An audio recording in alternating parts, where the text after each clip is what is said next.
Hello students, आज हम बात करेंगे ड्रग्स के बारे में। जो भी दवाइयाँ इंडस्ट्री में बनती हैं उसमें अगर उसकी क्वालिटी में कोई अदर चीज़ आके मिल जाती है या फिर कोई भी ड्रग है तो उसकी क्वालिटी को हम कैसे चेक कर सकते हैं वो उसकी क्वालिटी सही है कि नहीं, कोई टॉक्सिक मटेरियल तो उसमें नहीं प्रेजेंट है या फिर कोई बाहरी ऐसा पदार्थ तो नहीं प्रेजेंट है जो टॉक्सिसिटी काज कर दे आप में या कोई एडवर्स इफेक्ट शो करे। तो इंडस्ट्री में जो दवाएं बनाई जाती है वहाँ पे आपका क्यूसी डिपार्ट जो होता है, क्वालिटी कंट्रोल डिपार्ट, उसका काम यही होता है। उसमें टेस्टिंग की जाती है। जो आपकी मेडिसिन बनती है पहले उसको टेस्ट किया जाता है। जब उस टेस्ट को पास कर लेती है उसके बाद उसको मार्केट में भेजा जाता है या लार्ज प्रोडक्शन के लिए उसको भेजा जाता है। तो कोई भी ड्रग हो, सब्सटेंस हो, वो आपका प्योर होना चाहिए। अगर उसमें कोई इम्प्योरिटी है, टॉक्सिक मटेरियल है तो आपके लिए हार्मफुल है। तो इम्प्योरिटी, ये ड्रग्स जिसका हम टेस्ट करने वाले हैं या फिर जानने वाले हैं किस चीज़ का टेस्ट करते हैं वो है इम्प्योरिटी। इम्प्योरिटी क्या होती है कि अगर कोई भी ओरिजिनल ड्रग मॉलिक्यूल है उसमें अगर बाहरी चीज़ आके प्रेजेंट हो जाती है उसी को इम्प्योरिटी बोलते हैं। Impurity is the type of any foreign material that are coexisting with the original drug and alter the nature of pure compound। अगर कोई भी ओरिजिनल ड्रग है उसमें बाहरी पदार्थ आके मिल जाता है उसको हम बोलते हैं इम्प्यूरिटी। अब इम्प्यूरिटी जो होती है, जो दवाइयाँ बनती हैं, इसमें दो तरीके की इम्प्यूरिटी हो सकती है। एक आपका होता है कंस्ट्रक्टिव इम्प्यूरिटी, एक होता है आपका डिस्ट्रक्टिव इम्प्यूरिटी। तो कंस्ट्रक्टिव इम्प्यूरिटी ऐसी इम्प्यूरिटी होती हैं जो ड्रग के थेरेप्यूटिक रिस्पांस को या तो बढ़ा देंगी या तो स्टेबिलिटी को बढ़ा देंगी या तो उसके अपीयरेंस को बढ़ा देंगी, लेकिन आपके लिए हार्मफुल नहीं होंगी। वो सब कंस्ट्रक्टिव इम्प्यूरिटी कहलाती हैं। डिस्ट्रक्टिव इम्प्यूरिटी वो होती हैं ये आपके लिए हार्मफुल होती हैं, या तो टॉक्सिसिटी काज कर देती हैं या थेरेप्यूटिक रिस्पांस को कम कर देती हैं उस ड्रग के, या फिर उसके मतलब लाइफ को, जो उसका हाफ लाइफ होता है उसको कम कर देती हैं, स्टेबिलिटी को उसकी डाउन कर देती हैं। वो सब डिस्ट्रक्टिव इम्प्यूरिटी कहलाती हैं। इम्प्यूरिटी को पहचानने के लिए, ड्रग में जो इम्प्यूरिटी है उसको पहचानने का दो मेथड होता है। एक आपका फिजिकल मेथड होता है, दूसरा आपका केमिकल मेथड होता है। तो फिजिकल मेथड में इम्प्यूरिटी या ड्रग की जो टेस्टिंग की जाती है उसमें फिजिकल मेथड के थ्रू की जाती है, जिससे उसका अपीयरेंस देखते हैं हम, उसका साइज देखते हैं, शेप देखते हैं, डिसोल्यूशन रेट देखते हैं, उसकी हार्डनेस को चेक करते हैं। जो मतलब विजुअली हम चीज़ें कर सकते हैं, जो किसी भी फिजिकल मेथड से कोई टेस्टिंग की जाती है, केमिकल का इन्वॉल्वमेंट नहीं होता है, वो सब फिजिकल मेथड में आएगा। और आपका केमिकल मेथड होता है कि जो इम्प्यूरिटी हम विजुअली आंखों से देख के नहीं बता सकते हैं। जैसे हम आंख से देख लेते हैं टैबलेट व्हाइट कलर का बनना चाहिए लेकिन आपका येलोविश कलर का हो गया है, इसका मतलब उसमें कोई अदर सब्सटेंस प्रेजेंट है। उस दूसरे सब्सटेंस को, उस मटेरियल को, क्या मटेरियल आपका प्रेजेंट है जिससे कलर चेंज हुआ है, उसकी टेस्टिंग करते हैं तो वो आपका केमिकल टेस्ट के अंतर्गत आता है। तो इम्प्यूरिटी को आइडेंटिफाई करने के लिए, उसको कंट्रोल करने के लिए जो आपका टेस्ट किया जाता है उसी को हम बोलते हैं लिमिट टेस्ट। लिमिट टेस्ट क्या होता है? इम्प्यूरिटी को पहचानने के लिए क्वांटिटेटिव या सेमी क्वांटिटेटिव टेस्ट किया जाता है, वो आपका लिमिट टेस्ट कहलाता है। Limit test is the type of quantitative or semi-quantitative test used to identify and control the small amount of impurity present in original drug। ठीक, आपने इम्प्यूरिटी समझ लिया, टाइप्स भी समझ लिया, लिमिट टेस्ट भी समझा। अब आप देखिए कि इम्प्यूरिटी आपकी आ कहाँ से सकती है। तो इंडस्ट्री में बहुत सारे सोर्स होते हैं इम्प्यूरिटी के। वहाँ पे आपको पता है रॉ मटेरियल यूज होता है। कोई भी मेडिसिन बनती है तो रॉ मटेरियल आपका कच्चा पदार्थ यूज होता है। उसमें रॉ मटेरियल जो भी यूज होता है उसके थ्रू भी इम्प्यूरिटी आ सकती है। दूसरा आपका प्रोसेस यूज होता है, प्रोसेस में कोई गलती हो सकती है, उसके थ्रू भी आपका प्रोडक्ट खराब हो सकता है। प्रोसेस यूज्ड इन मैन्युफैक्चरिंग, उससे भी आपका प्रोडक्ट खराब हो सकता है। तीसरा आपका इन्वायरमेंटल इफेक्ट हो सकता है, इन्वायरमेंट के थ्रू कोई भी उसमें कंटामिनेशन आ सकता है। चौथा आपका स्टोरेज कंडीशन हो सकता है, किस स्टोरेज कंडीशन पे उसको रखना था, इससे भी आपका प्रोडक्ट खराब हो सकता है। पांचवा आपका इंटरमीडिएट प्रोडक्ट बहुत सारे यूज होते हैं मेडिसिन बनाने में। अगर इंटरमीडिएट प्रोडक्ट आपका अच्छा नहीं है तब भी आपकी मेडिसिन खराब हो जाएगी। छठा आपका पैकेजिंग मटेरियल जो यूज होना है ड्रग बनने के बाद, वो पैकेजिंग मटेरियल आपका सुटेबल नहीं है तब भी आपका प्रोडक्ट खराब हो जाएगा। छठा आपका रिएजेंट यूज इन मैन्युफैक्चरिंग, अगर जो भी रिएजेंट यूज हुआ रहता है वो आपका, उसका प्रॉपर सिलेक्शन नहीं होता है तब भी आपकी इम्प्यूरिटी आ सकती है। तो बहुत सारे कारण होते हैं इम्प्यूरिटी आने के। ड्रग मॉलिक्यूल में कई तरीके से इम्प्यूरिटी आ सकती है। वहाँ पे जो वर्कर काम कर रहे हैं, पर्सनल्स काम कर रहे हैं, उनके थ्रू भी इम्प्यूरिटी आ सकती है, प्रोडक्ट आपका खराब हो सकता है। ये सब इसके सोर्स हैं इम्प्यूरिटी के। अब इम्प्यूरिटी को हम पहचानेंगे कैसे, जैसे मान लीजिए आपका कुछ आयंस की इम्प्यूरिटी हो जाए, क्लोराइड की इम्प्यूरिटी हो जाए, सल्फेट आयन की इम्प्यूरिटी हो जाए, आयरन की इम्प्यूरिटी हो जाए, तो उसको पहचानते कैसे हैं। तो उसके लिए हम जो टेस्ट करते हैं उसी को हम बोलते हैं लिमिट टेस्ट। लिमिट टेस्ट आपका ऐसा टेस्ट होता है जो स्मॉल अमाउंट ऑफ इम्प्यूरिटी को पहचानने के लिए, उसको कंट्रोल करने के लिए किया जाता है, लिमिट टेस्ट कहलाता है। लिमिट टेस्ट में जैसे मान लो अगर आपका क्लोराइड की इम्प्यूरिटी प्रेजेंट है, अगर क्लोराइड की इम्प्यूरिटी प्रेजेंट है तो इसको पहचानने के लिए जो टेस्ट किया जाएगा आपका लिमिट टेस्ट ऑफ क्लोराइड कहलाएगा। और लिमिट टेस्ट जो होता है आपका नेस्लर सिलेंडर में किया जाता है। दो टेस्ट सोल्यूशन इसमें दो सोल्यूशन बनाए जाते हैं, एक आपका टेस्ट सोल्यूशन, दूसरा आपका स्टैंडर्ड सोल्यूशन। टेस्ट सोल्यूशन में हमको पता होगा कि इसमें क्लोराइड है, और स्टैंडर्ड सोल्यूशन में हमें टेस्ट सोल्यूशन का हमको पता नहीं होगा, उसमें टेस्टिंग करनी होगी क्लोराइड की, और स्टैंडर्ड सोल्यूशन में हमको पता होता है कि इसमें क्लोराइड आयन है, जो एज ए एविडेंस लिया जाता है साथ में कि मतलब अगर क्लोराइड आयन होगा तब आपका प्रेसिपिटेट बनेगा या फिर कलर चेंज होगा, नहीं तो नहीं होगा। तो अगर लिमिट टेस्ट ऑफ क्लोराइड हम देखते हैं तो लिमिट टेस्ट ऑफ क्लोराइड में दो सोल्यूशन बनाएंगे। क्लोराइड का अगर लिमिट टेस्ट देखा जाए तो क्लोराइड के लिमिट टेस्ट में क्या करते हैं, एक टेस्ट सोल्यूशन बनाते हैं, एक स्टैंडर्ड सोल्यूशन बनाते हैं। तो स्टैंडर्ड सोल्यूशन में हम ऐड करते हैं नोन सैंपल जिसमें क्लोराइड आयन हो, जैसे कि मान लो हम सोडियम क्लोराइड ले लेते हैं और इसको हम मिला देते हैं सिल्वर नाइट्रेट के साथ, AgNO3, सिल्वर नाइट्रेट के साथ in the presence of dilute nitric acid, dilute nitric acid HNO3 के साथ मिलाते हैं, तब ये आपका जो यहाँ पे सिल्वर आयन है ये क्लोराइड आयन के साथ बाइंड कर जाता है और बना लेता है आपका AgCl, और यहाँ पे NaNO3, सोडियम नाइट्रेट और सिल्वर क्लोराइड बना लेता है। और सिल्वर क्लोराइड जो है ये आपका व्हाइट कलर का प्रेसिपिटेट देता है। व्हाइट कलर का प्रेसिपिटेट नीचे आपका नेस्लर सैंडल में डिपॉजिट हो जाता है, व्हाइट PPT फॉर्म हो जाता है, जो कि इंडिकेट करता है क्लोराइड आयन के प्रेजेंस को। अगर आपका क्लोराइड आयन प्रेजेंट होगा उस ड्रग मॉलिक्यूल में, उसका रिएक्शन हम करवाते हैं सिल्वर नाइट्रेट के साथ in the presence of dilute nitric acid, तब आपका व्हाइट कलर का प्रेसिपिटेट बनाता है, जो इंडिकेट करता है कि उस ड्रग मॉलिक्यूल में आपका क्लोराइड आयन प्रेजेंट है। सोल्यूशन आपका टर्बिड हो जाता है। अब टेस्ट सोल्यूशन जब बनाते हैं हम, जिसमें हमें पता करना होता है कि इसमें प्रेजेंट है कि नहीं क्लोराइड, तो टेस्ट वाले में हम अननोन सैंपल लेते हैं। मान लीजिए कोई ड्रग है उसकी टेस्टिंग करना है, तो यहाँ पे अपना सैंपल लेते हैं, ड्रग मॉलिक्यूल का सैंपल लेंगे और इसमें सेम चीजें ऐड करते हैं, सिल्वर नाइट्रेट भी ऐड करते हैं in the presence of dilute nitric acid HNO3। अगर इस सैंपल में क्लोराइड के आयन होंगे, अगर इसमें क्लोराइड के आयन होंगे तो आपका सिल्वर क्लोराइड बनाएगा, अगर नहीं होंगे तो आपका सिल्वर क्लोराइड नहीं बनाएगा। और सिल्वर क्लोराइड बनेगा तो आपको उस सोल्यूशन में टर्बिडिटी दिखेगी, वो सोल्यूशन आपका टर्बिड हो जाएगा, व्हाइट कलर का प्रेसिपिटेट बन जाएगा। ये रहा आपका क्लोराइड का लिमिट टेस्ट। अगर किसी भी ड्रग मॉलिक्यूल में क्लोराइड की इम्प्यूरिटी प्रेजेंट है उसको हम इस मेथड से पहचानते हैं। फिर बाद में वो टर्बिडिटी जो आती है उसको कंपेयर करते हैं। अगर आपका टर्बिडिटी उससे ज्यादा है जो आपने स्टैंडर्ड सोल्यूशन बनाया है, या फिर उसके बराबर भी है, तो ये इंडिकेट करता है कि उस ड्रग सैंपल में आपका क्लोराइड आयन है, तभी आपका सिल्वर क्लोराइड बना है जो कि प्रेसिपिटेट दे रहा है। ऐसे बहुत सारे आयन्स हैं जिनका हम लिमिट टेस्ट करते हैं। जैसे अगर मान लीजिए सल्फेट की इम्प्यूरिटी हो, सल्फेट आयन अगर प्रेजेंट हो, मान लो लिमिट टेस्ट हम सल्फेट का करते हैं। सल्फेट के लिमिट टेस्ट में अगर SO4 आयन आपका प्रेजेंट होगा, सल्फेट आयन प्रेजेंट होगा, तो इसके टेस्ट में भी सेम प्रोसीजर है।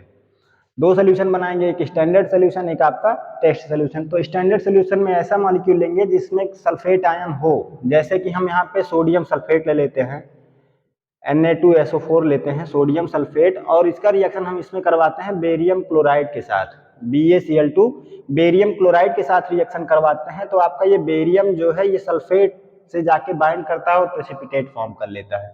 यहाँ पे आपका तुरंत ये बना लेगा BaSO4 प्लस 2NaCl।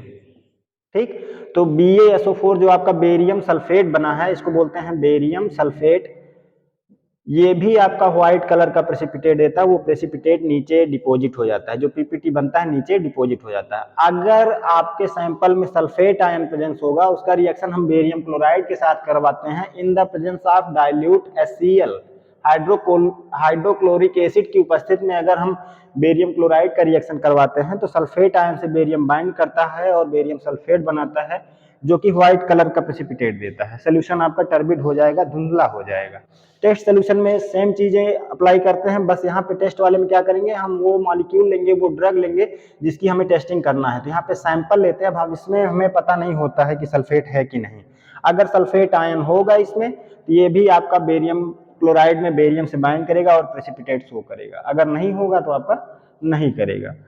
तो ये जो टेस्ट होगा ये आपका सल्फेट के लिए होता है। ये सब सारे लिमिट टेस्ट आपके नेचुरल सिलेंडर में किए जाते हैं। दो सोल्यूशन बनाया जाता है, एक आपका टेस्ट सोल्यूशन, दूसरा आपका स्टैंडर्ड सोल्यूशन। टेस्ट वाले में हमको पता करना होता है सल्फेट है कि नहीं है, और स्टैंडर्ड सोल्यूशन में हमको पता होता है कि इसमें सल्फेट है, उसी से कंपेयर करते हैं। अगर ये भी टर्बिड सोल्यूशन आपका टर्बिडिटी शो करता है, प्रेसिपिटेट बनाता है, तो यह इंडिकेट करता है कि इसमें सल्फेट आयन प्रेजेंट है।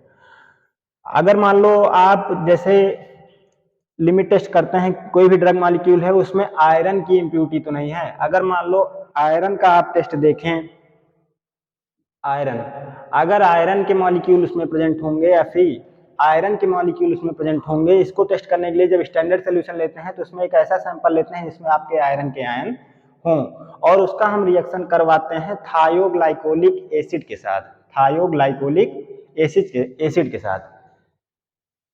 इसका फार्मूला होता है SHCH2COOH। इसको बोलते हैं थायोग्लाइकोलिक एसिड, SHCH2COOH। इसका जब भी हम रिएक्शन करवाते हैं अमोनियम सिट्रेट की उपस्थिति में, अमोनियम सिट्रेट की उपस्थिति में, ये आपका बना लेता है इस, अगर आयरन के कंटेंट, आयरन के मॉलिक्यूल उस सैंपल में प्रेजेंट होंगे तो ये आपका थायोग्लाइकोलिक एसिड जो है इस आयरन से जाके बाइंड करता है और कॉम्प्लेक्स फॉर्म कर लेता है। ये जो सोल्यूशन है आपका तुरंत बना लेगा फेरस थायोग्लाइकोलेट। ये फेरिक आयन जो है फेरस में कन्वर्ट होगा, थायोग्लाइकोलिक एसिड से रिएक्ट करेगा और बना लेगा फेरस थायोग्लाइकोलेट। फेरस थायोग्लाइकोलेट जैसे ही बनता है वो आपका वायलेट कलर शो करता है, सोल्यूशन आपका वायलेट या फिर रेड कलर शो करेगा। तो ये इंडिकेट करता है कि इस सैंपल में आपका आयरन की इम्प्यूरिटी प्रेजेंट है। तो ये आपका बना लेता है फेरस थायोग्लाइकोलेट। फेरस थायोग्लाइकोलेट का कॉम्प्लेक्स बनाता है ये, ठीक। ये जो सैंपल आपका बनेगा ये प्रेसिपिटेट बनता है, ये आपका बना लेता है फेरस थायोग्लाइकोलेट जो कि आपका वायलेट कलर शो करता है।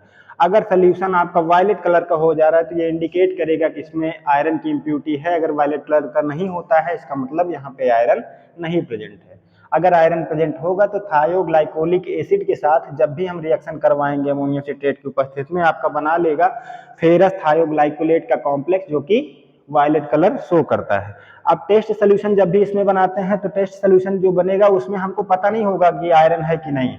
अगर आयरन होगा वहां पे सैंपल हम लेंगे, सैंपल लेंगे, अगर आयरन के मॉलिक्यूल होंगे तो उसका रिएक्शन हम करवाते हैं थायोग्लाइकोलिक एसिड के साथ, तो वो भी आपका फेरस थायोग्लाइकोलेट बनाएगा। अगर एब्सेंट होगा तो नहीं बनाएगा। अगर आपका प्रेजेंट होगा तो ये वायलेट कलर का सोल्यूशन शो करेगा, वायलेट कलर शो करेगा, नहीं तो नहीं करेगा। तो उस ड्रग मॉलिक्यूल में हम इस तरीके से आयरन की इम्प्यूरिटी का पता लगा सकते हैं। ऐसे ही मान लीजिए अगर आपका कोई भी हैवी मेटल है, कोई भी हैवी मेटल अगर प्रेजेंट है, जैसे मान लीजिए लेड हुआ, कापर हुआ, ये सब चीजें अगर प्रेजेंट है तो हैवी मेटल की इम्प्यूरिटी अगर हमें चेक करना रहता है कि हैवी मेटल आपका इस ड्रग मॉलिक्यूल में तो कोई नहीं प्रेजेंट है जो टॉक्सिसिटी काज करे। अगर हैवी मेटल प्रेजेंट होता है तो हैवी मेटल, जो भी आपका हैवी मेटल होता है उसका हम रिएक्शन करवा देते हैं हाइड्रोजन सल्फाइड के साथ। हाइड्रोजन सल्फाइड के साथ रिएक्शन इस हैवी मेटल का करवाएंगे। अब यहाँ पे कुछ भी हो सकता है, लेड भी हो सकता है, आपका कापर भी हो सकता है। इसका रिएक्शन हाइड्रोजन सल्फाइड के साथ करवाते हैं, आपका हैवी मेटल सल्फाइड कॉम्प्लेक्स बनाएगा, हैवी मेटल सल्फाइड का कॉम्प्लेक्स बनाएगा। जैसे मान लीजिए अगर आपका लेड होता है हैवी मेटल के तौर पे, इसका रिएक्शन हम हाइड्रोजन सल्फाइड के साथ करवाते हैं तो ये आपका बना लेगा लेड सल्फाइड। लेड सल्फाइड का कॉम्प्लेक्स बनाएगा जो कि आपका ब्राउन कलर शो करेगा, सोल्यूशन आपका ब्राउन हो जाएगा। अगर सोल्यूशन ब्राउन कलर शो करता है, अगर उस सोल्यूशन को हम हाइड्रोजन सल्फाइड से रिएक्ट करवाते हैं तो सोल्यूशन अगर ब्राउन कलर शो कर रहा है, ये हैवी मेटल सल्फाइड का कॉम्प्लेक्स बनाता है, ये ब्राउन कलर शो करता है जो इंडिकेट करता है कि इसमें हैवी मेटल्स की इम्प्यूरिटी है, ठीक।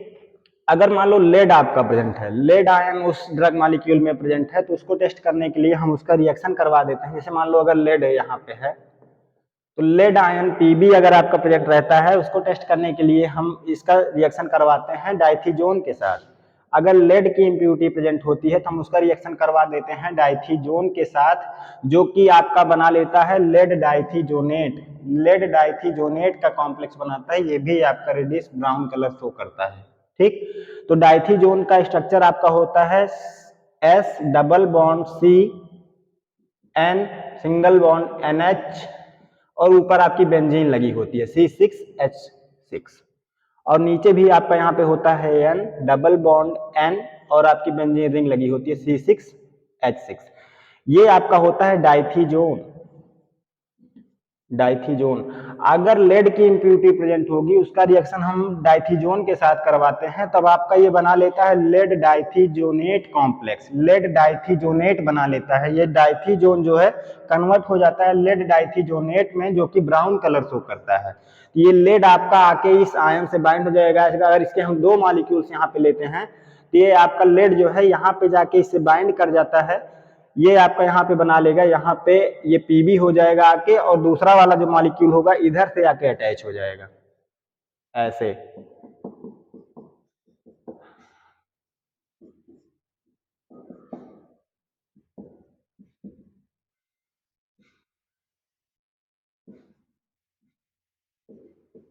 C6H6। अब ये डाइथीजोन इतना अगर आप पार्ट देखेंगे आपका डाइथीजोन है, लेकिन लेड से रिएक्ट होने पे आपका लेड डाइथीजोनेट बना लेगा। ये जो डाइथीजोन था ये कन्वर्ट हो जाता है लेड डाइथीजोनेट कॉम्प्लेक्स में। लेड ये आपका डाइथीजोनेट कॉम्प्लेक्स बनाता है, जो कि आपका ब्राउन कलर शो करता है। ठीक, तो इस तरीके से हम लेड की इम्प्यूरिटी का पता लगाते हैं। ऐसे एक इम्प्यूरिटी और होती है जिसे हम आर्सेनिक बोलते हैं। तो ये आपका लेड का लिमिट टेस्ट रहा। अगर मान लो आर्सेनिक की इम्प्यूरिटी प्रेजेंट हो, आर्सेनिक आयन अगर आपका प्रेजेंट होता है तो आर्सेनिक का लिमिट टेस्ट कैसे हम करेंगे। आर्सेनिक की इम्प्यूरिटी अगर प्रेजेंट होती है, आर्सेनिक जो होता है बहुत ही आपका पॉइजनस सब्सटेंस है जो ड्रग मॉलिक्यूल में टॉक्सिसिटी काज करता है। तो आर्सेनिक आयंस अगर प्रेजेंट होते हैं तो इसका हम लिमिट टेस्ट नेस्लर सिलेंडर में ना करके हम गजेट ऑपरेटस में करते हैं। गजेट ऑपरेटस जो होता है एक सिंपल बॉटल होती है, इसमें आप पूरा सोल्यूशन भर देते हैं, यहाँ पे एक ग्लास की ट्यूब लगी होती है और ऊपर आपका मर्क्यूरी क्लोराइड का पेपर अटैच कर दिया जाता है। इसी ट्यूब से मर्क्यूरी क्लोराइड का पेपर अटैच कर देते हैं। ये आपका मर्क्यूरी क्लोराइड का पेपर है, HgCl2 का पेपर होता है और इसमें आप सोल्यूशन को भर देते हैं, सैंपल को रख देते हैं और यहाँ पे जिंक डस्ट थोड़ा सा डाल देते हैं। तो ये आपका आर्सेनिक का लिमिट टेस्ट जो होता है, ये आर्सेनिक एसिड जो होता है H3AsO4, ये आर्सेनिक एसिड जो है ये कन्वर्ट हो जाता है आपका आर्सेनियस एसिड में, H3AsO3 में कन्वर्ट होता है। फिर ये आपका यहाँ से रिडक्शन होता है इसमें जो आर्सेनियस एसिड है, ये आपका आर्सेनियस एसिड है। आर्सेनियस एसिड फिर कन्वर्ट हो जाता है आपका आर्सेन गैस में, H3AsO3, इसमें रिडक्शन होता है 3 हाइड्रोजन एटम्स के साथ और आपका बना लेता है AsH3 जो कि आर्सेन गैस है। आर्सेन गैस बन जाती है और 3 वाटर के मॉलिक्यूल्स आपके बाहर हो जाते हैं। जैसे ही ये आर्सेन गैस फॉर्म होती है, ये आर्सेन गैस आपकी इस पाइप के थ्रू ऊपर जाती है। पाइप के थ्रू ऊपर जाती है तो डायरेक्टली आपके मर्क्यूरी क्लोराइड पेपर पे पड़ती है और आर्सेन गैस जैसे ही मर्क्यूरी क्लोराइड पेपर से रिएक्ट करती है, AsH3 आर्सेन गैस का फार्मूला होता है, ये आपकी रिएक्ट करती है HgCl2 के साथ जो मर्क्यूरी क्लोराइड का पेपर ऊपर लगा हुआ है और आपका येलो कलर का स्टेन शो करती है। पेपर आपका येलो कलर का हो जाएगा और पेपर येलो कलर का हो जाता है तो इंडिकेट करता है कि इसमें आर्सेनिक है, अन्यथा आपका आर्सेनिक एब्सेंट होता है। तो ये आपका बना लेता है ये, जो कि येलो स्टेन देता है, पेपर आपका येलो कलर का हो जाएगा। अगर आर्सेन गैस बनती है तो वो रिएक्ट करती है मर्क्यूरी क्लोराइड पेपर के साथ, जो कि आपका येलो कलर शो करता है। और आर्सेन गैस तभी बनेगी जब इस ड्रग मॉलिक्यूल में आपका आर्सेनिक प्रेजेंट होगा, मतलब AS वाली इम्प्यूरिटी अगर प्रेजेंट होगी, आर्सेनिक की इम्प्यूरिटी प्रेजेंट होगी, तब आपका आर्सेन गैस बनेगा। आर्सेनिक एसिड कन्वर्ट होता है आर्सेनियस एसिड में, फिर आपका रिडक्शन होता है इसमें, ये आर्सेनियस एसिड बना देता है आपका आर्सेन गैस और आर्सेन गैस ही आपका जाके रिएक्ट करती है मर्क्यूरी क्लोराइड पेपर के साथ और पेपर का कलर आपका येलो हो जाता है। फिर बाद में फ्रेश पेपर से और इस वाले पेपर को कंपेयर कर लेते हैं, उसके कलर को चेक करते हैं। अगर पेपर आपका येलोविश हो जाता है जिसका मतलब वो इंडिकेट करता है कि इसमें आपकी आर्सेनिक की इम्प्योरिटी है। और आर्सेनिक का जो लिमिट टेस्ट किया जाता है ये गैजेट ऑपरेटर्स में किया जाता है। ये रहे कुछ टेस्ट। ड्रग की हम क्वालिटी को कैसे पता लगा सकते हैं, कौन कौन से टेस्ट किए जाते हैं। आई होप आपको अच्छा लगा होगा। बाकी कमेंट करके जरूर बताइए, चैनल को सब्सक्राइब करिए। Thank you.